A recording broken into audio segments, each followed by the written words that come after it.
హల్లెలూయా, హల్లెలూయా. చూడండి, పరిశుద్ధ గ్రంథంలో నుండి మనము దేవుని వాక్యాలను మనము ధ్యానం చేసుకుందాం.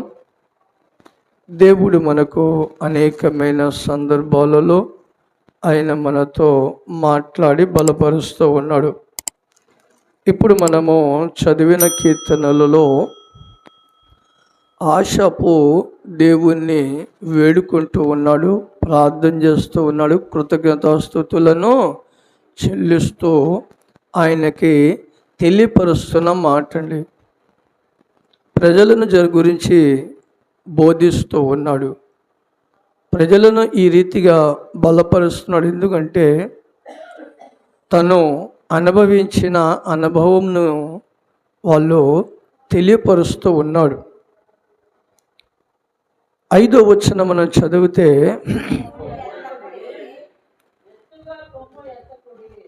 కొమ్ము ఎత్తకుడి, ఎత్తుగా ఎత్తకండి, పొగరు బట్టిన మాటలాడకుడి, అది భక్తిహీనులకు నేను ఆజ్ఞ ఇచ్చుచున్నాను. హల్లెలూయా. ఇది ఎవరి గురించి మాట్లాడుతున్నాడు? భక్తిహీనులను గురించి మాట్లాడుతున్నాడు. భక్తిహీనులను గురించి మాట్లాడుతున్నాడండి. చాలా జాగ్రత్తగా వినాలి. భక్తిహీనులను గురించి మాట్లాడుతున్నాడు ఏంటి.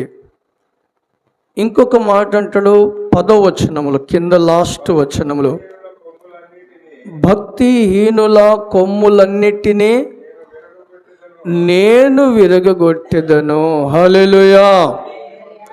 కింద మాట ఏమంటున్నాడు? నీతిమంతుల కొమ్ములు హెచ్చింపబడును. హల్లెలూయా.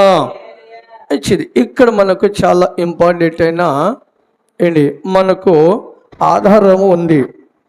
నీతిమంతుల కొమ్ములను ఆయన విరగగొట్టేస్తాడండి, హెచ్చిస్తాడంట. భక్తిహీనుల కొమ్ములను విరగొట్టేస్తాడు. హల్లెలూయా. ఇప్పుడు విరగొట్టేది ఎవరు? దేవుడు. ఎవరిది? భక్తిహీనులది. మరి హెచ్చించేది ఎవరు? ఎవరి కొమ్ములను? నీతిమంతుల కొమ్ములను హెచ్చింపబడును. హల్లెలూయా. అయితే ఇక్కడ భక్తిహీనులను గురించి మనము కొద్ది విషయాలు మనము ధ్యానం చేసుకుందాము. ఏంటి? అదే కీర్తన గ్రంథము 94వ అధ్యాయము 13వ వచనాన్ని మనం చదువుకుందాము. ఇక్కడ మాట దేవుడు, పరిశుద్ధాత్మ దేవుడు గుర్తు చేశాడు. భక్తిహీనులకు గుంట త్రవ్వబడు వరకు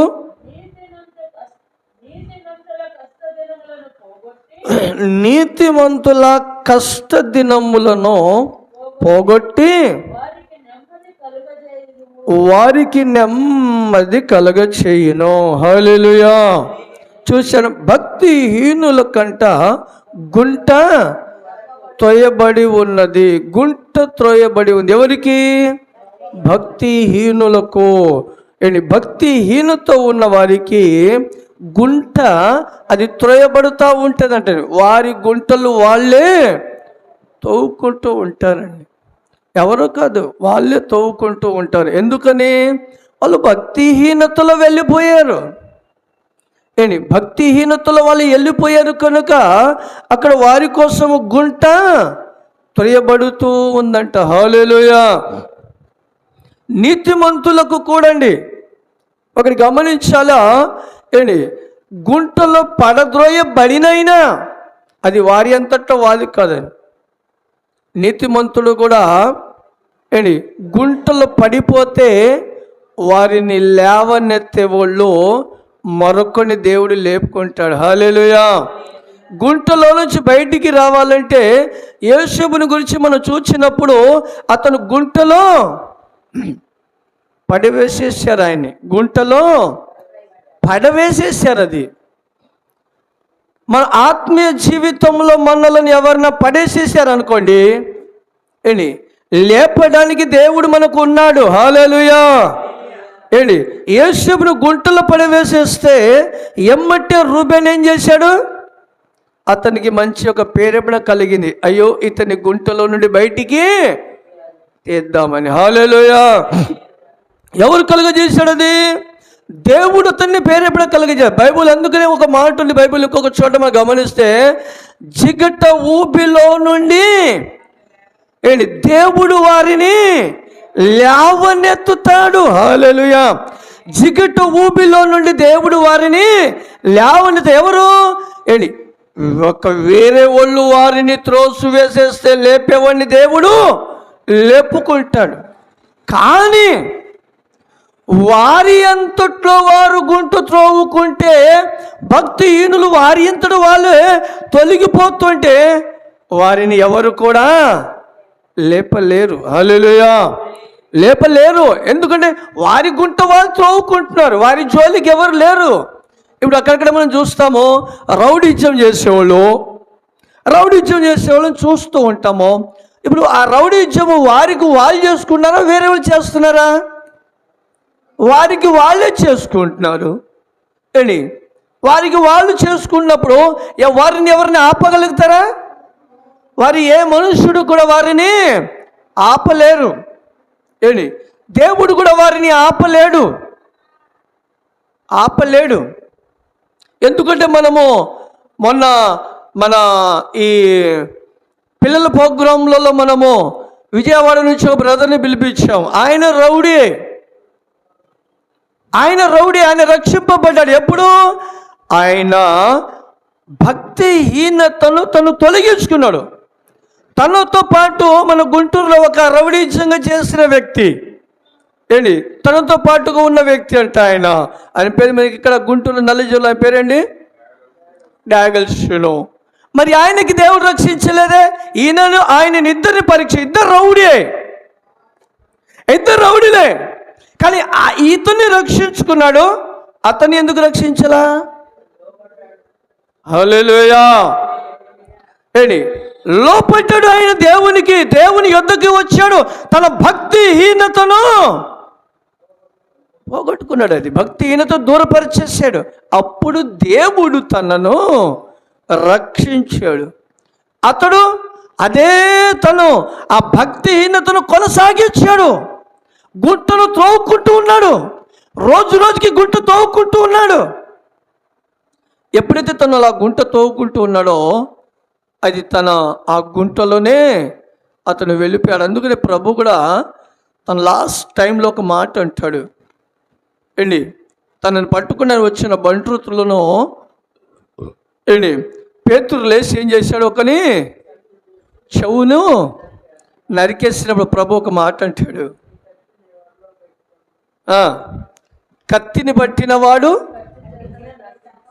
హల్లెలూయా. భక్తిహీనత ఉంటే వారి భక్తిహీనత తనని అదే నాశనానికి దారి తీస్తుంది. కానీ మనం అర్థం చేసుకోవాలి. అర్థము చేసుకుంటే మనం నీతిమంతుల కొమ్ము హెచ్చింపబడుతుంది. హల్లెలూయా. నీతిమంతుల కొమ్ము హెచ్చింపబడుతుంది. అది హెచ్చింపబడాలంటే మనం ఎలా ఉండాలి? నీతిమంతులుగా మనము తీర్చబడాలి. నీతిమంతులుగా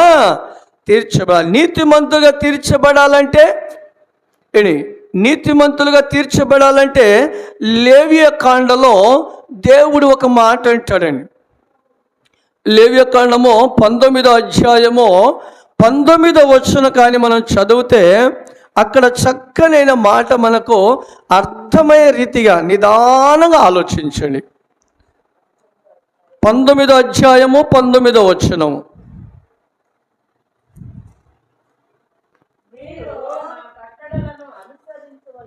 మీరు నా కట్టడలను ఆచరింపవలెను. ఒక్క నిమిషం అక్కడ ఆగుదాం.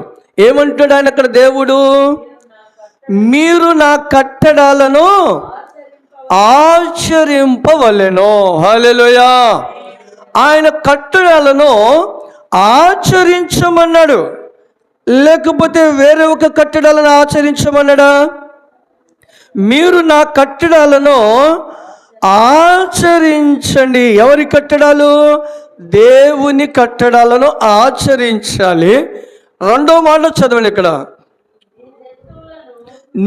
నీ జంతువులను, ఇతర జాతి జంతువులను కలియనీయకూడదు. హల్లెలూయా. ఇక్కడ ఒక మాట, ఇక్కడ మనకి 3 మాటలు కనబడతాయి. బైబిల్ను మనము చదువుకుంటూ వెళ్తాం కానీ అందులో ఉన్న సత్యాలు అర్థం కాదు. ఆ సత్యాలు అర్థం కావాలంటే ఇటువంటి సందర్భంలో దేవుడు, పరిశుద్ధాత్మ దేవుడు దానిని వివరిస్తాడు. చదివేది వేరు, దాన్ని ధ్యానించేది వేరు.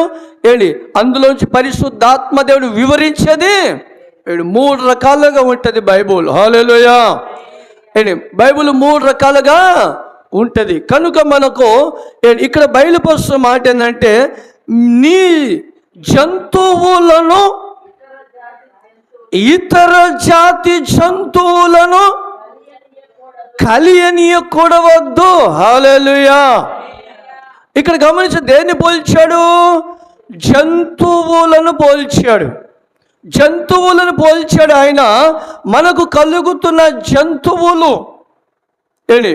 మనకు కలిగిన జంతువులు వారికున్న జంతువులకు కలవకూడదు. రెండో మాట అంటారు చూడండి ఇక్కడ, వేరు వేరు జాతుల మీ పొలములో వేరు వేరు జాతుల విత్తనములు చల్లకూడవద్దు. హల్లెలూయా. భక్తిహీనులతో మాట్లాడుతున్న మాట అండి, నీతిమంతులతో కాదండి. నీతిమంతులతో కాదు మాట్లాడుతున్నాయి, భక్తిహీనులతో మాట్లాడే మాటలండి. ఏమంటున్నాయన? మీ పొలముల్లో వేరే వేరే జాతుల విత్తనములను చల్లకూడవద్దు. హల్లెలూయా. మూడో మాట అంటారు చదవండి. బొచ్చును నారయు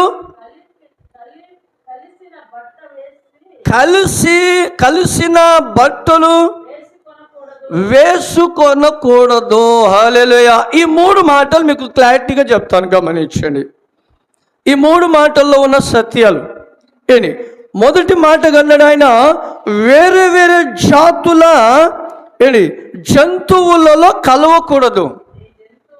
మీ జంతువులని వాటిలో కలవకూడదు, ఇతర జాతులకు కలవకూడదు. జంతువులకు మనం పోలిస్తే మనకున్న జంతువులు అక్కడ జంతువులుగా ఆయన పోల్చాడు. ఆ జంతువులు ఒకటి మనం ఏంటంటే, మీకు ఇంకా క్లారిటీగా అర్థం అవ్వాలంటే హెచ్కేల్ గ్రంథములో, ఎందుకంటే మీకు బాధ కలగకుండా ఈ వాక్యాన్ని దగ్గరికి వెళ్తున్నాం. ఎందుకంటే మరొకటి విషయం ఏంటో గమనిస్తే వేరే ఒక భావము రాకుండా ఆ వాక్యాన్ని కలిగి వెళ్తున్నాం. మనలో ఇంకో వేరొక ఆలోచన రాకుండా ఆ వాక్యం దగ్గరికి వెళ్తున్నాము. హెచ్కేల్ గ్రంథము 36వ అధ్యాయము 11వ వచనంలో అంటాడు ఆయన, 36:11, మీ మీద మనుషులను పశువులను విస్తరింపచేసేదను. ఇక్కడ చాలు, ఇక మనకి ఇక కిందికి మనకొద్దు. ఇక్కడ ఏమన్నాడు? పశువులను విస్తరింపచేస్తా. ఇప్పుడు మనకున్న జంతువులను పశువులను విస్తరింపచేయాలి. ఈరోజు మనం గమనిస్తే ఒక మంచి మాట ఏంటంటే, మనకు పశువులు జంతువులు లేరు, మనకున్న పశువులు లాంటి పశువులేని మా పిల్లలేని అనుకోవద్దు నాన్న. మా పిల్లలు పశువులా ఏంది ఆ రోజుల్లో పశువులను దేవుడు పోల్చాడు. ఈరోజు మనం ఎంచుకోవాల్సింది మన పిల్లలు, మనకున్న వాటిని ఇతరుల జాతికి కలవకూడవద్దు. ఆ రోజులో జంతువులు ఉన్నాయి, పక్షులు అన్నీ ఉన్నాయి, వాళ్ళు పెంచుకున్నారు. ఈరోజు మనం పెంచట్లా. ఇప్పుడు మనకున్న పరిస్థితి అంటే మన పిల్లలను భక్తిహీనులో ఉన్న వారిలోకి మనము ఛాన్స్ లేదు. కలవనీయకూడవద్దు. కలిస్తే ఇబ్బందులు వాక్యం చెప్తుంది. ఇది నేను క్లారిటీగా నేను రాసుకొని వచ్చింది కాదు. దైవ సేవకులైన వారు వాక్యాన్ని మాత్రమే ఎత్తి చూపిస్తారు, అంతవరకే మీకు చూపించాలి. అది చూపించకపోతే మీకు అర్థం కాదు కదా. కొంతమంది చదువుకున్న వాళ్ళు ఉంటారు, కొంతమంది చదువుకొని వారు ఉంటారు. కాబట్టి ఏంటంటే ఆ వాక్యాన్ని మీకు చూపించడమే మా ధర్మము. హల్లెలూయా. ప్రభు చెప్తాడు ఆయన, 2 చోట్ల చెప్తాడు ఆయన, ఇదిగో ఈ పరిశుద్ధ గ్రంథములో ఉన్న వాక్యములు ఏది సున్నైనను పొల్లైనను తొలగిపోకుండా నీవు వాటిని బోధించమంటాడు ఆయన. హల్లెలూయా. ఆయన బోధించమంటాడు. మంచిది ఉండని చెడుది అని అన్ని బోధించడమే మా పని. అది ఎలాగైనా ఉండని వాక్యాన్ని పరిశుద్ధాత్మ దేవుడు తీసుకొస్తాడు. ఆయనే తీసుకొస్తాడు. ఇప్పుడు దాకా నేను పరిశుద్ధాత్మ దేవుడు నిన్న నుంచి ప్రిపేర్ అయిన వాక్యం ఏంటో తెలుసునా? హెచ్కేల్ గ్రంథం అదే 36వ అధ్యాయము 19వ వచనంలో వాక్యం ఉంటుంది. అక్కడ నేను ప్రిపేర్ అయిన వాక్యం 36:19.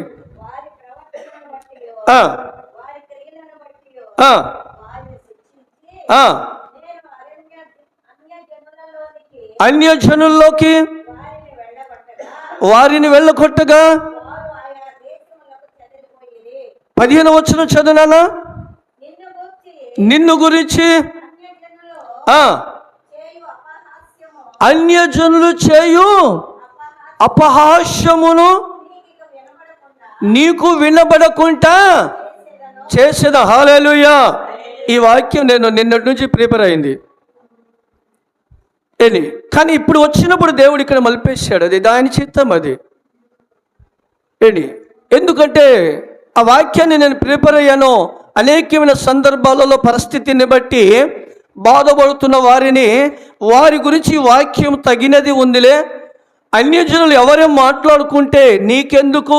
దేవుడు నీ బాధను చూస్తూ ఉన్నాడు కనుక, నీ నిందను చూస్తూ ఉన్నాడు కనుక దేవుడు ఇక్కడ అంటున్నాడు, నీ నిందను తొలగిస్తాను, నీకు వినబడకుండా నేను చేస్తాను. అది ఆ వాక్యాన్ని ప్రిపేర్ అయింది. హల్లెలూయా. కానీ ఇప్పుడు దేవుడు ఇక్కడికి వచ్చాడు. దానికి నాకు సంబంధం ఏది లేదు. హల్లెలూయా. అది దేవుని ప్రణాళిక. ఎవరికి ఏ మాటలు అవసరమో అది ఆయనకు తెలుసు. ఆయనే ఒక్కొక్కటి గుర్తు చేస్తూ ఉంటాడు. హల్లెలూయా. అయితే ఇక్కడ అంటున్నాడు ఆయన, మీ పిల్లలను వేరే ఒక జాతి పిల్లలను కలవకూడదు. అవి బలమైనవి ఉంటాయో బలహీనమై ఉంటాయో. బలమైనవి ఉన్నాయి అనుకోండి, వీటిని ఏం చేస్తాయి? వీళ్ళని బలహీనత పరిచేసేసేది. ఎందుకంటే బలహీనమైనవి ఉన్నాయనుకో, వీడికి ఏం చేసేస్తాయి? కంపు కొట్టేసేస్తాయి. అంటే అవి ఆ బలహీనంగా ఉన్న కంపులలో వీళ్ళు వెళ్ళారనుకో, ఆ కంపు అంతా వీరికి వచ్చేసేసేది. బలమైనవి ఉన్నాయనుకో, అవి ఏం చేస్తాయి? వీడిని తినేసేస్తూ ఉంటాయి. అందుకనే వేరే ఒక జాతి జంతువులతో నీ జంతువులు కలవనివద్దు. హల్లెలూయా. హల్లెలూయా. కలవవద్దు. కలిస్తే ఇబ్బందులు అని ఇక్కడ ఏది జంతువులను పోల్చాడు.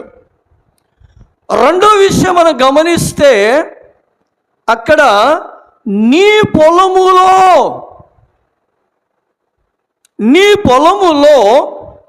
వేరే వేరే ఒక జాతి విత్తనములు వేయకూడదు. వేరే వేరే జాతి విత్తనములు వేయకూడదు. ఉందా మాట అక్కడ? విత్తనములు వేయదు. ఎక్కడ? దేవుడు నీకు ఇచ్చిన పొలములో. దేవుడు నీకు ఇచ్చిన పొలములో వేరువేరుగా విత్తనాలు వేయకూడదు. విత్తనాలను గమనించండి. క్లారిటీగా మీకు చెప్తాను. వరి పంట దేంట్లో పెరుగుతున్నది? నీళ్ళలో పెరుగుతుంది. ఈ వరి పంటలో తీసుకెళ్ళి మిరపకాయ చెట్లు నాటామనుకో, ఏమైతే అక్కడ మిరపకాయ చెట్లు ఏమైతాయి? కొల్లిపోతాయి. ఏంటి? మిరపకాయ చెట్లు కొల్లిపోతాయి. వరి పంటనే వేయాలి, అందులో వేరొక విత్తనము వేయకూడదు. ఏంటి? మరొక మాట అండి, మామూలుగా మెట్టు పొలంలో వేస్తారు. ఏమేమి వేస్తారు? మిరపకాయలు వేస్తారు, జొన్నలు వేస్తారు, సద్దలు వేస్తారు, కందులు వేస్తారు, మొక్కజొన్నలు, ఇటువంటి చాలా ఉన్నాయి. ఇవి అన్నిటిలలో ఏంటి మంచి ఒక పెద్ద చెట్టు ఏది అంటే కంది చెట్టు కదా. ఇప్పుడు హైబ్రిడ్ కాయలు ఏదో వచ్చాయి కంది చెట్లు, అవి ఇంతే ఉంటాయి. కానీ ఎంతమంది నాటి ఉంటాయి కంది చెట్లు, పెద్దగా ఉంటాయి. దానికి ఇంచుమించు ఏంటి ఒక అటు ఇటు 5-6 అడుగుల ఎడులుపు ప్లేస్ కావాలి చెట్టుకి. అంత పెద్దవి విస్తరిస్తాయి ఆ కంది చెట్లు. ఈ కంది చెట్లు వేసే చోట్లలో, ఈ కందికాయలు వేసే చెట్లు ఆ పొలములలో మిరపకాయలైనా కావచ్చు, జొన్నలైనా కావచ్చు, సద్దలైనా కావచ్చు, ఏది వేసినా ఆ చెట్టు ఈ చెట్టును విస్తరింప వినదు.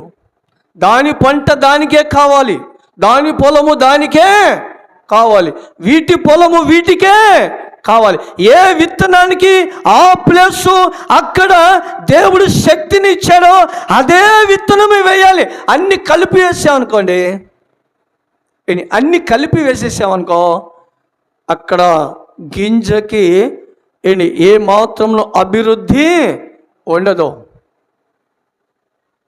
గింజకి అభివృద్ధి ఉండదు, ఆ చెట్టుకి కూడా అభివృద్ధి ఉండదు.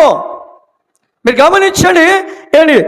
దగ్గర విత్తనాలు వేసారనుకోండి, దగ్గర విత్తనాలు వేస్తే ఆ విత్తనం వేయబడిన విత్తనము ఫలిస్తుందా? దూరంగా ఉండాలి విత్తనాలు. అది ఏ విత్తనాలు, ఏ పంట వేస్తే అదే విత్తనం కావాలి, ఏ పంట వేస్తే అదే విత్తనం కావాలి. ఆ విత్తనములోనే ఆ విత్తనానికే దేవుడు ఏం చేస్తాడు? అభివృద్ధిని కలగ చేస్తాడు. హల్లెలూయా. ఆ విత్తనానికే అభివృద్ధి కలగజేస్తాడు. ఆ పొలములో ఆ విత్తనము అది ఒకటిగా ఉంటేనే విస్తరింపబడుద్ది. మరొక విత్తనం వచ్చిందనుకోండి, విస్తరింపబడదు. మరొక విత్తనం విస్తరింపబడదు. దాని వలన ఈ అన్ని విత్తనాలు కలిపి వేసే వరకు అక్కడ ఫలించే విత్తనము కూడా ఫలించదు.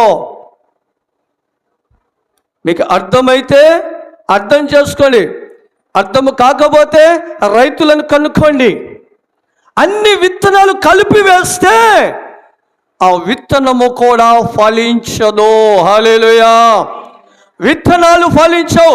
ఏ విత్తనం అయితే నీకు వేయాలనుకుంటున్నావో అదే విత్తనం ఒకటిగా ఉంటే ఆ ప్లేసు అంతా కూడా ఆ విత్తనానికి వచ్చి ఆ చెట్టు బహుగా ఫలించదే. హల్లెలూయా. విత్తనాన్ని పోల్చాడు. ఎందుకో తెలుసా? మన హృదయం అనే పొలమును పెంచాడు ఆయన. హృదయం అనే పొలమును పెంచాడు. ఈ పొలములో ఒకే రీతిగా విత్తనము ఉండాలి. హల్లెలూయా. అంత క్లారిటీగా చెప్తున్నాడు అక్కడ. వేరు విత్తనాలు ఉండకూడదు, ఒక విత్తనమే. పైన అన్నాడు, నా కట్టడాలను మీరు అనుసరించండి, అర్థం చేసుకోండి అన్నాడు. వేరే ఒక విత్తనాలు ఉండకూడదు. ఎవరికి ఏ విత్తనం ఉందో అదే విత్తనం ఫలించాలి.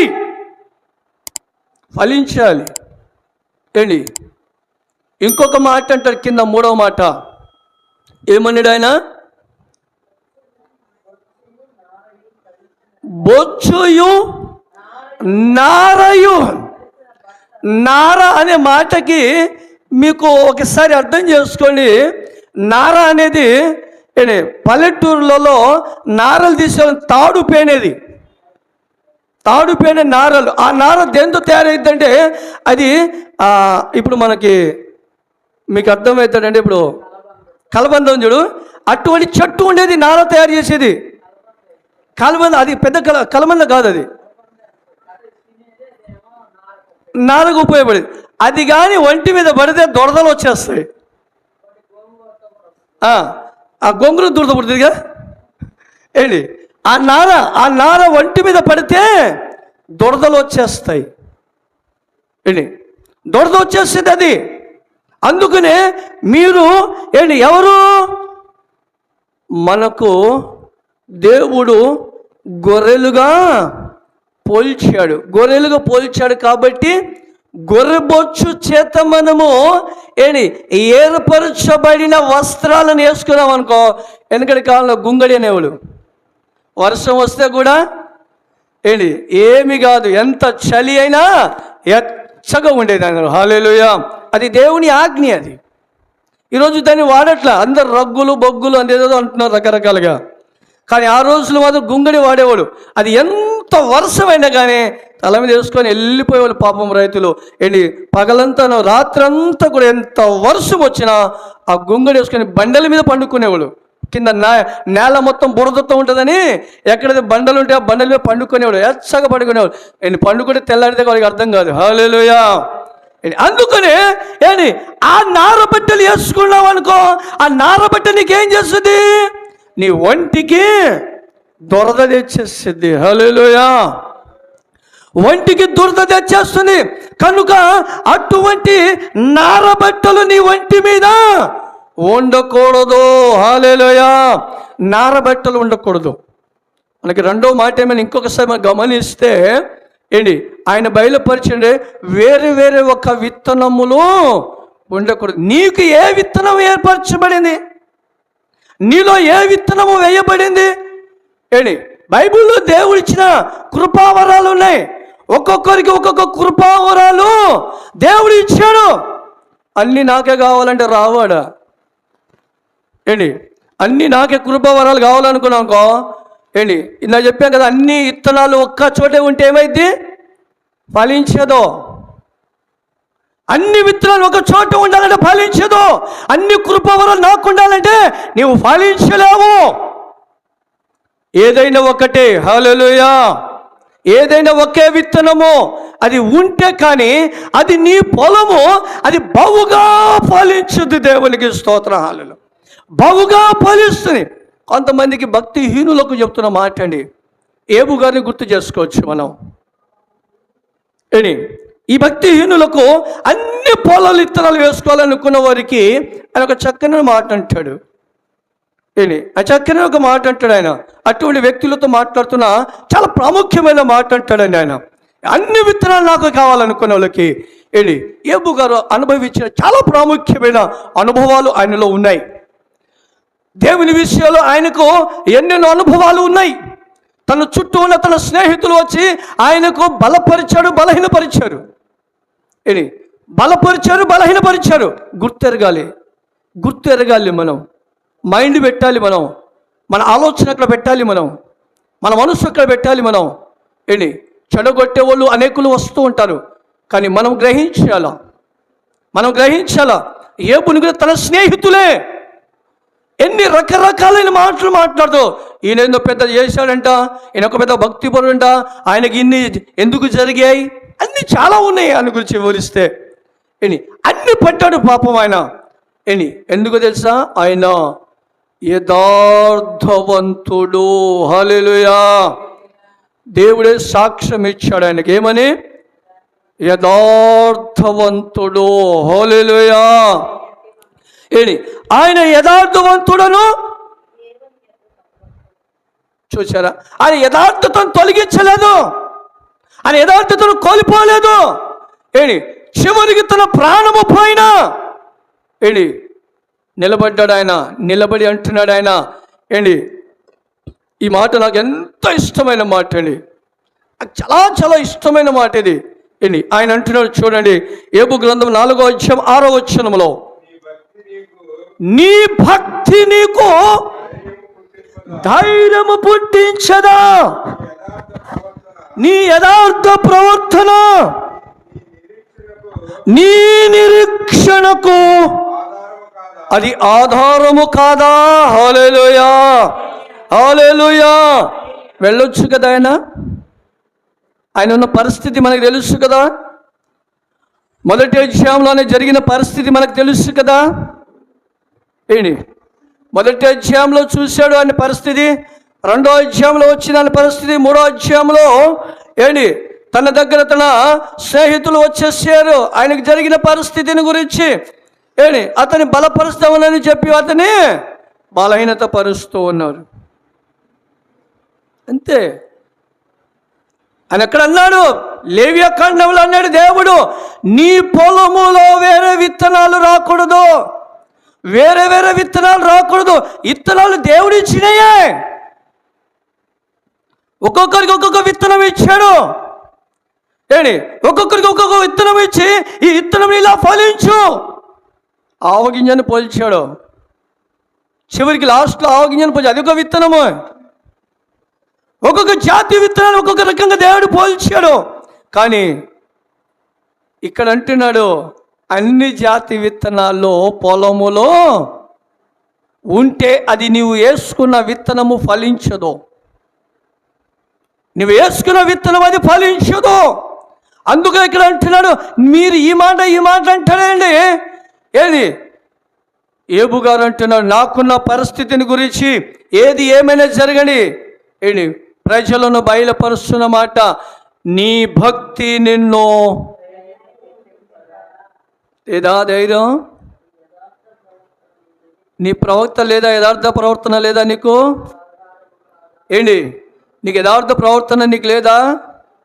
నీలో భక్తి లేదా? ఒక చెట్టు మీద, ఒక మొక్క మీద, ఒక గింజ మీద, ఒక విత్తనం మీద అన్నీ కావాలంటే అవి ఫలించవు. భక్తిహీనతో దేవుడు మాట్లాడుతున్న మాటండి. నీతిమంతులను దేవుడు ఎంతైనా ఆశీర్వదిస్తూ ఉంటాడు. కానీ ఇక్కడ మాట్లాడుతున్న ఈరోజు మొత్తం మెసేజ్ అండి భక్తిహీనుల కోసమేనండి, భక్తిహీనుల కోసమే. ఏంటి నీకున్న యథార్థ ప్రవక్తన నీకు నిరీక్షణ పుట్టించదా? నిరీక్షణ నీకు పుట్టించదా? ఆధారము కదా. ఎంత చక్కని మాట అన్నాడు చూడండి. ఏంటి ఎంత చక్కని మాట అంటున్నాడు చూడండి. మనకున్న నిరీక్షణకు ఏంటి అది ఆధారం కాదా? మన నిరీక్షణ ఏది? ఆ భక్తిహీనుల్లో నిరీక్షణ ఏది?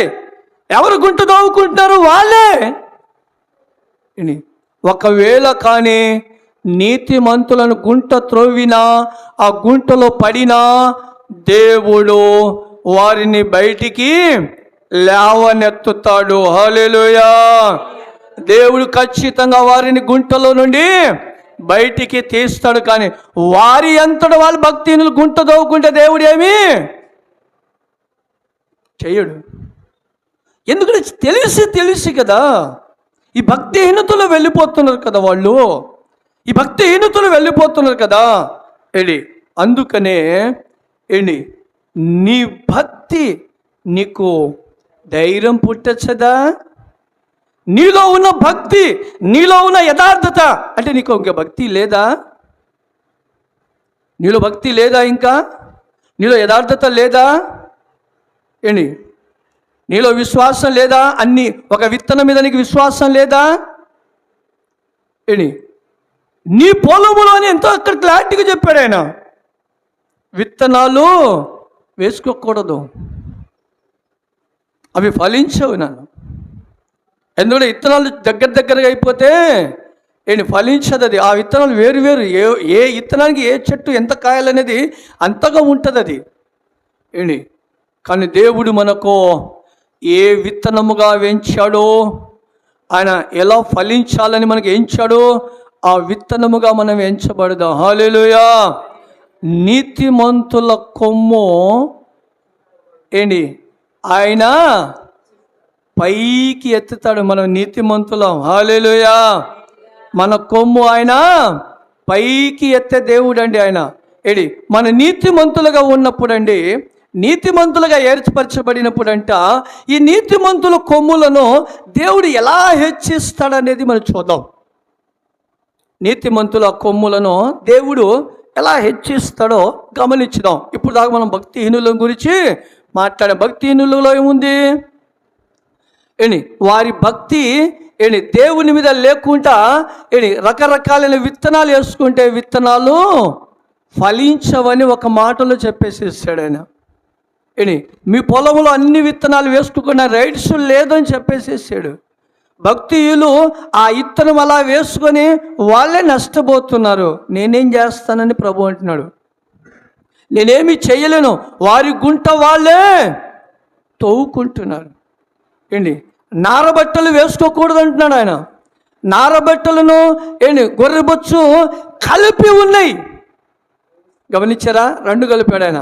అంటే నారబట్టలు గొర్రెబొచ్చు కలిపి ఉన్న వస్త్రములను వేసుకోకూడదు. అంటే ఇక్కడ ఇంకొక మర్మము దేవుడు మాట్లాడే, పరిశుద్ధాత్మ దేవుడు.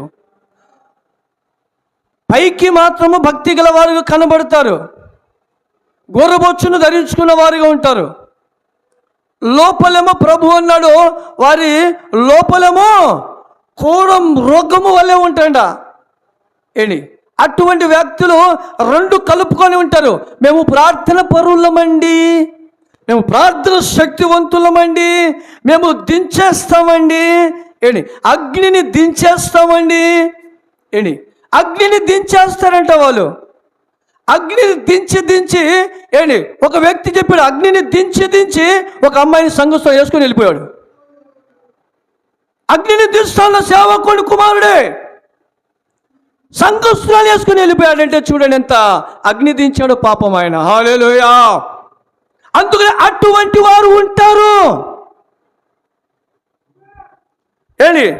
నారబట్టలు వేసుకునేది, గొర్రెబొచ్చుని ధరించుకున్న గొర్రెబొచ్చు కలిపి ఉన్న బట్టలు, ఇవి రెండు కలుస్తూ ఉంటాయి.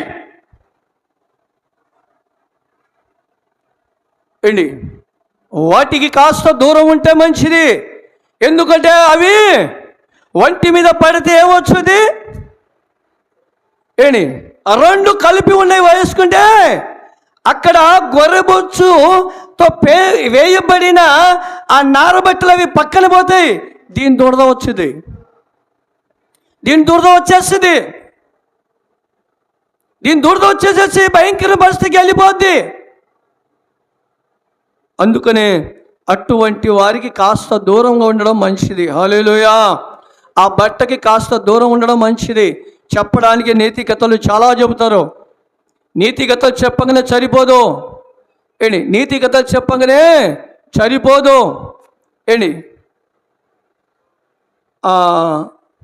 ఈ మాట మంచిది కానీ వర్తించిందన్నమాట. ఒక రాజకీయ నాయకుల్లో పార్టీని ఏర్పరచబడినప్పుడు 25 ఎమ్మెల్యేలంట ఈ పార్టీలో ఉండి అవతల నుంచి భ్రమపరిచిన వ్యక్తి దగ్గరికి వెళ్ళిపోయారు. ధనము ఇస్తాము, ఇది ఇస్తాము, అది ఇస్తామని చెప్పగానే 25 మంది వెళ్ళిపోయారు. తర్వాత ఇక్కడ స్థాపింపబడిన ఈ పార్టీలోకి మిగతా వాళ్ళు ఏర్పరచబడిపోయారు. దాని తర్వాత అక్కడ చూసి ఆ భ్రమకి వెళ్ళిపోయినాను మళ్ళీ తిరిగి వచ్చి అయ్యగారు అన్నారంట. అయ్యగారు లేదు, బోయ్యగారు లేదు, వెళ్ళండి ఇక్కడి. అయ్యగారు లేదు, ఎవరు లేరు, వెళ్ళండి. పూర్తి అయిపోయింది, ఇక్కడ నిండిపోయింది, అవకాశము లేదు. భ్రమపరిచే వాళ్ళు అనేకులు వస్తూ ఉంటారు. గ్రహించాలి. ఓర్పు, సహనము. ప్రభు చూసేది అదే, ప్రభు మనలో చూసేది అదే. నీవు సహనముతో ఉండమనేది ఊరికనే కాదు ప్రభు. ఆయన కోసం కనిపెట్టుకొని ఉండమనేది ఊరికనే కాదు ప్రభు మనకు చెప్పింది. సహనము రావాలి మనలో. ప్రభే చెప్పాడు. అది మనము దాన్ని విడిచిపెట్టడానికి రైట్స్ లేదు. సహనముతో కనిపెట్టుకొని ఉండండి. ఎడతెగగా ప్రార్థన చేయండి. ఎడతెగగా ప్రార్థన చేయమన్నాడు ఆయన. అక్కడక్కడ మనకు వాక్యాలు బయలుపరుస్తున్నాయి నాన్న. అయితే ఇక్కడ ఏంటి ఈ వ్యక్తులు ఆ మాటని గ్రహించలేకపోయారు. ఏంటి ఎవరో కాదు, తన భార్య వచ్చి తనకు చెప్తుంది, తన భార్య వచ్చి తనకు అంటుంది, నీ యథార్థతను విడిచిపెట్టు. మంచిదే, నా భార్య ఎంత చక్కగా చెప్పిందో నాకు. అబ్రహాములాగా మాట వింటానని అని చెప్పలే ఆయన. అతనికన్నా ముందు అబ్రహాము తనకన్నా ముందు, తర్వాత ఏబు. అబ్రహాము చక్కగా తన సంతానము కోసము తన భార్య మాట వింటే కొడుకు పుట్టాడు కదా అని ఆలోచించాల ఈ వ్యక్తి. మూర్ఖురాలు మాట్లాడినట్లుగా మాట్లాడొద్దు. నా భక్తి ఏంటో నాకు తెలుసు, నా యథార్థత ఏంటో నాకు తెలుసు, నా విశ్వాసం ఏంటో నాకు తెలుసు. వ్యర్థమైన మాటలు మాట్లాడవద్దు నా ముందు, వ్యర్థమైన మాటలు నా ముందు మాట్లాడవద్దు, నాకు తెలుసు. అందుకని అక్కడ ఏబు మాట, నీ భక్తి నీకు ధైర్యము పుట్టించదా లేదా? నీకు భక్తి, నిన్ను ధైర్యం పుట్టించిన భక్తి లేదా నీకు? విశ్వాసం లేదా నీకు అని అంటున్న మాట అది. నా భక్తి నన్ను ధైర్యం పుట్టిస్తుంది. మొత్తం అయిపోనే నష్టమేమీ లేదు. నాలో ఉన్న భక్తి నన్ను ధైర్యపరుస్తుంది, అంతే. లాస్ట్లో వచ్చేసింది ఆయనకి రిజల్ట్. ఏమొచ్చింది ఆయనకి? కొంతమంది అంటుంటారు అవిశ్వాసులైన భక్తిహీనులు అంటారండి.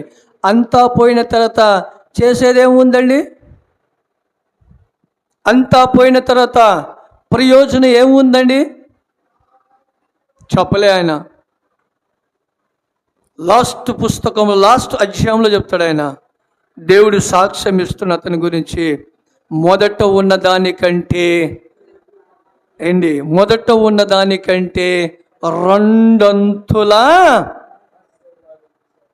రెండంతులు ఎప్పుడో బిగిన్లో పోయింది, ముగింపులో. మొదటి అధ్యాయంలో పోయింది, చివరి అధ్యాయంలో సాక్ష్యం ఇచ్చేసాడు. మధ్యలో మొత్తం ఆయన కృప చూపించాడు ఆయన. 38వ అధ్యాయం దాకా ఏబుని గురించి భయంకరమైన శ్రమలు ఉంటాయి. 38వ అధ్యాయం దాకా, 39వ అధ్యాయం నుంచి స్టార్ట్ అయింది, ప్రారంభమైంది ఆయనకి. 42 దాకా కొనసాగిచ్చేశాడు. హల్లెలూయా. ఆయన పలుకుతున్న మాట, ఎందుకు నువ్వు ఆ నీ పొలంలో అనేకమైన వేస్తుంటావు? ఎందుకు అవన్నీ దానిని నీ పొలాన్ని వ్యర్థం చేసుకుంటావు? ఫలించదు. అన్ని విత్తనాలు వేసేస్తే ఫలించు. మీరు నారు వేసేటప్పుడు ముందు వడ్లని ఏం చేస్తారు?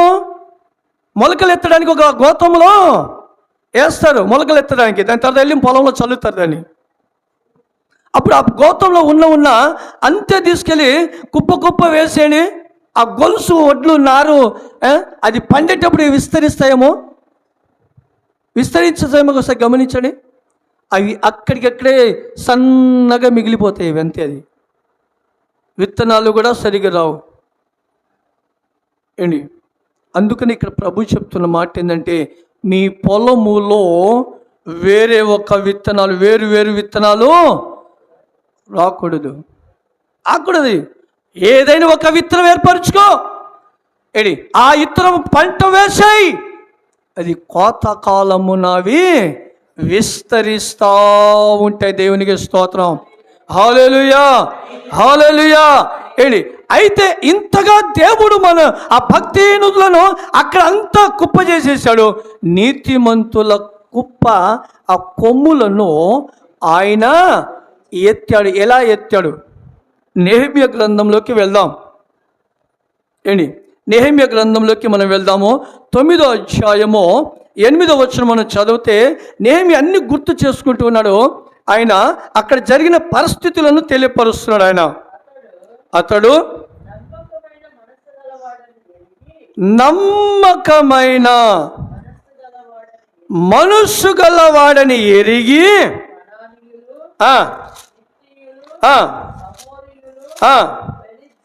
ఆ, ఆ, ఆ.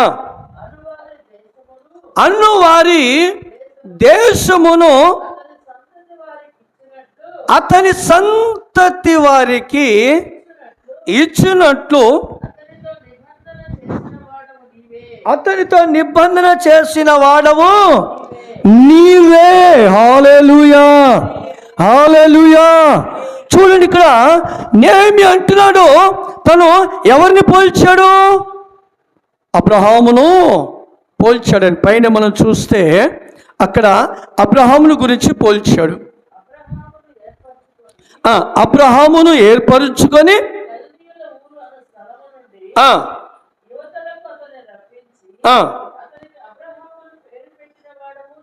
అతనికి అబ్రహాముని పేరు పెట్టిన వాడవు నీవే. చూసావా ఏమని ఎరిగిడాడంట ఆయన? నమ్మకమైన మనస్సు. ఎవరికి నమ్మకం కలిగింది మనస్సు మీద? దేవునికి కలిగిందండి. దేవునికి మనస్సు మీద నమ్మకం కలిగింది. ఇతని మనస్సు ఎటువంటిదంట? నమ్మకమైన మనస్సు. నమ్మకమైన మనస్సు కలిగిన వ్యక్తి, ఈ నమ్మకమైన మనస్సు కలిగిన ఈ వ్యక్తి కంట ఆయన ఎన్ని దేశాలు అప్పచెప్పాడు? చదవండి అప్పుడు అక్కడ ఎన్ని దేశాలు అప్పచెప్పాడు? కానానీయులు, హిత్తీయులు, అమోరీయులు, 5, 6,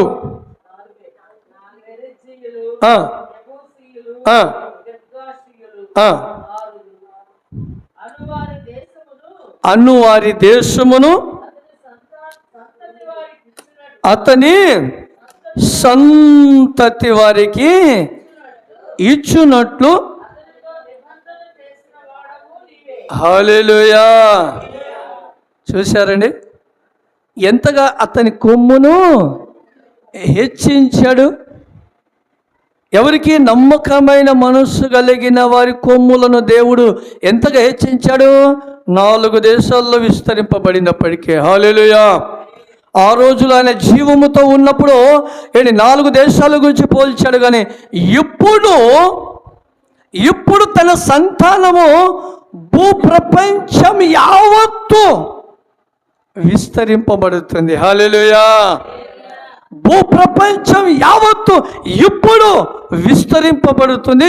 ఇప్పుడే కాదు, ఇంకా రాకడ వచ్చేంత వరకు ఆయన విశ్వాసము విస్తరింపబడుతూనే ఉంటుందండి. హల్లెలూయా, హల్లెలూయా. అక్కడ మనము ఆ పైన 8వ వచనం మొదటి నుంచి మనం చదివితే అక్కడ ఇశ్రాయేలు ప్రజలంట వాళ్ళు ఏం చేశారో గమనించండి. మొదటి వచనం 8వ అధ్యాయం మొదటి వచనం. 7వ నెల ఇశ్రాయేలు తమ పట్టణములలో నివాసులై ఉండి అప్పుడు జనులందరూ ఏక మనస్కులై. హల్లెలూయా. ఏమై ఉన్నారంట? ఏక మనస్సు, ఒకే మనస్సు. అందుకనే ఇక్కడ అబ్రహామును గురించి నమ్మకమైన మనస్సు గలవాడు. ఏక మనస్సు, అంతే. ఏక మనసు ఎప్పుడైతే తనలో వచ్చేసిందో అక్కడక్కడక్కడక్కడ మనస్సులన్నీ కాదు, ఇక్కడిక్కడక్కడ వెళ్ళే మనస్సుల గురించి ఆలోచించరా. దావీదు కూడా ఒక సందర్భంలో తను దేవుని ఆశీర్వాదాన్ని కోల్పోయాడు. ఒక పరిస్థితి వలన ఆశీర్వాదం కోల్పోయినప్పుడు ప్రార్థన చేశాడు ఆయన, అయ్యా నాకు ఏ మనసు పుట్టించాలన్నాడు? హల్లెలూయా. 51వ అధ్యాయం 10వ వచనం చదవండి.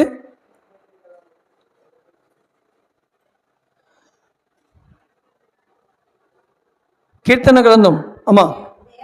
దేవా నా యందు శుద్ధ హృదయము కలుగ చేయము, నా అంతరంగములో. హల్లెలూయా. ఇది ఇది ఏ మనస్సు? స్థిరమైన మనస్సు. ఏంటి మొదటిది? స్థిరమైన మనస్సు. నూతనముగా పుట్టించు. స్థిరమైన మనస్సు. స్థిరత లేని మనసు పక్కన పడేయి. స్థిరత లేని మనస్సు నాకు భయంకరమైన శ్రమకు దారి తీసింది. ఏంటి? స్థిరంగా లేని మనస్సు నాకు పాపానికి దారి తీసేసింది. ఏంటి? అది తీసివేదాన్ని. అది తీసివేసి స్థిరమైన మనస్సు నాకు నూతనముగా పుట్టించు. నూతనముగా చూడండి, నూతనముగా ఇప్పుడు పుట్టించు. పాతది వద్దు, దాని చెత్తది నాకు భయంకరమైన పరిస్థితులు తీసుకువెళ్ళింది, అది నాకు అవసరం లేదు. కానీ ఇప్పుడు నాకు నూతనంగా పుట్టించు. నూతనంగా నాలో పుట్టించు. ఈ రోజు నుంచి నాకు పుట్టించు స్థిరమైన మనస్సు. ఏంటి? అబ్రహాము మనస్సును దేవుడు ఎరిగాడు, అందుకనే 4 దేశాలు ఆయనకి ఇచ్చాడు, ఆయనకి బానిసంగా ఇచ్చాడు. ఏంటి? ఆయన కొమ్ములను పైకెత్తాడు. నీతిమంతుల కొమ్ములను పైకెత్తు దేవుడు ఆయన. నీతిమంతులుగా మనం ఉంటే, మన విశ్వాసం ఆయన యందు ఉంటే, మన మనస్సు స్థిరంగా ఉంటే ఆయన పైకి ఎత్తువాడు ఆయనే. నమ్మకమైన వారికి నమ్మకమైన మనస్సు. ఏంటి? దేవునికి నమ్మకం పుట్టించే మనస్సు కావాలి. మనస్సే ఏంటి? మనస్సుకున్నంత స్పీడ్ ఈ భూమి మీద ఎవరికి లేదంటని. స్పీడ్ గాలికి కూడా లేదంట, వర్షానికి నీళ్ళకు కూడా లేదంట స్పీడు, వెలుగుకు కూడా లేదంటే స్పీడు. ఏంటి? స్పీడు ఏంటి? వెలుగుకు, వర్షానికి, నీళ్లకు ఏ దానికి లేదంట. మనసు అంత స్పీడుగా పరిగెత్తిద్దండి. వెలుగు మనకి లైట్ వేస్తే ఎక్కడాగా వెళ్ళేంత వరకు లేట్ అయింది. కానీ మనసు అంట, ఇప్పుడు మనం ఇక్కడే ఉన్నామో, అమెరికాలో ఏం జరుగుతుంది? ఏంటి? అమెరికా ఎంత దూరం ఉంది, మనం ఎక్కడ ఉన్నామో ఎంతసేపు పట్టింది చూడండి. మన మనసు అంతగా స్పీడుగా పరిగెత్తిందంట. అంత స్పీడ్గా పరిగెత్తే మనస్సు ఏంటి? దానికంట, దాని గురించి అంటున్నాడు దావీదు మహారాజు అంటున్నాడు, నాకు స్థిరమైన మనస్సు ఏంటి? స్థిరమైన మనస్సు దయచేనాను. ఎందుకంటే అంత స్పీడ్గా వెళ్ళే మనస్సు ఇది, అంత స్పీడ్గా వెళ్ళే మనస్సు ఇది. అది కాస్త నిలకడగా ఉండడానికి ఏంటి? ఆ స్పీడ్గా పరిగెత్తేది పక్కన పెట్టేసేసి స్థిరంగా ఉండే మనసు ఏదైతే ఉందో అది నాకు నూతనముగా పుట్టించో. హల్లెలూయా. నూతనముగా పుట్టించో. ఏంటి? మన కొమ్ము దేవుడు ఎత్తడని ఎప్పుడు మనము ఏంటి భ్రమలో ఉండకూడదు. దేవుడు మనకు ఆశీర్వదించడని ఏంటి భ్రమలో ఉండకూడదు. ఆయన ప్రణాళిక ఉంది, దేవుని ఉద్దేశము ఉంది, దేవుని ఆలోచన ఉంది. ఏంటి? మనలను ఆయన ఉన్నత స్థానములో ఉంచాలని. హల్లెలూయా. ఆయన మనలను ఉన్నత స్థానంలో ఉంచాలని ప్రణాళిక ఉంది. కానీ మనము ఏంటి భక్తిహీనుల గురించి ఈరోజు మనము ధ్యానం చేసుకున్నాం. నీతిమంతుల కోసము మనము కూడా ధ్యానము చేశాము. కనుక ఈ 2 మనస్సు మనకి ప్రాముఖ్యమైనది. ఏ మనస్సు అయితే మనకు ఉంటుందో, ఏ మనస్సు మనకు అవసరమైనదో దానిని కాస్త ఆలోచించుదాం. మనం దానిని ఆలోచించవలసిన అవసరము మనకు ఎంతో ఉంది నాన్న. మనం దాన్ని ఆలోచించవలసిన అవసరము కూడా మనకు ఎంతో ఉంది. ఒకవేళ ఆలోచించకపోతే అంట, ఇప్పుడు మనం చదివిన కీర్తనలో 6వ వచనంలో అంటాడు ఆయన, తీర్పు నుండి 75 కీర్తన 6వ వచనము. ఇప్పుడు చదివిన కీర్తనలు 6వ వచనం అన్నా కదా. తూర్పు నుండి అయినను, పడమటి నుండి అయినను, అరణ్యము నుండి అయినను హెచ్చు, చూడండి, హెచ్చు కలగదు. దేవుడే తీర్పు తీర్చువాడు. ఆయన ఒకనిని తగ్గించును, ఒకనిని హెచ్చించును. యెహోవా చేతిలో ఒక పాత్ర అయి ఉన్నాము మనము. హల్లెలూయా. ఆయన చేతిలో మనం ఒక పాత్ర అయి ఉన్నాము. మనం తగ్గించుకోవాలన్నా, హెచ్చింపబడాలన్నా ఆయన హెచ్చిస్తాడు. భక్తిహీనులను ఏం చేస్తాడు ఆయన? తగ్గించేసేస్తాడు. నీతిమంతుల కొమ్ములు ఏం చేస్తాడు ఆయన? హెచ్చింప చేసేస్తాడు. ఆయన హెచ్చింప చేసేస్తాడు. కనుక ఈరోజు దేవుడు మనతో మాట్లాడిన 2 విషయాలు, భక్తిహీనుల గురించి మాట్లాడాడు, నీతిమంతులైన మన కొమ్ములను కూడా ఆయన పైకి ఎత్తే దేవుడు ఉన్నాడు. దేని గురించి మనం సందేహించకూడదు, దేని గురించి కూడా మనము పరీక్షించకూడదు, దేని గురించి మనం ఆలోచించకూడదు. దేవుని యందు మనం ప్రార్థనలు చేస్తూ కొనసాగుదాము. ఆయన అన్నాడు, నీవు చింతించడము వలన నీవు చింతించడం వలన నీ తల వెంట్రుకలను నలుపైనను తెలుపైనను చేసుకోలేవు. హల్లెలూయా. మీ వల్ల ఏమీ జరగదని అక్కడ క్లారిటీగా చెప్పాడు. కనుక నీవు చేయగలిగిన పని ఏంటి? ఆ భక్తిహీనులను గురించి ఆలోచించు. వారి కోసము వాళ్ళే గుంట తవ్వుకుంటున్నారు. వాళ్ళే గుంట తవ్వుకుంటున్నారు. వారికి వారే, ఎవరు తవ్వరు, వారికి వారే గుంట తవ్వుకుంటున్నారు. కానీ నీతిమంతులైన మనకు ఆయన చెప్పిన మాటలు 3 విషయాలు లేవియ కాండంలో చెప్పాడు. కనుక మనము అటువంటి పరిస్థితిలో ఉండకుండా దేవుని శక్తి చేత నడిపింపబడదాం, దేవుని ఆశీర్వాదం పొందుదాం. దేవుడి మాటలను దీవించి ఆశీర్వదించునుగాక. హల్లెలూయా, హల్లెలూయా.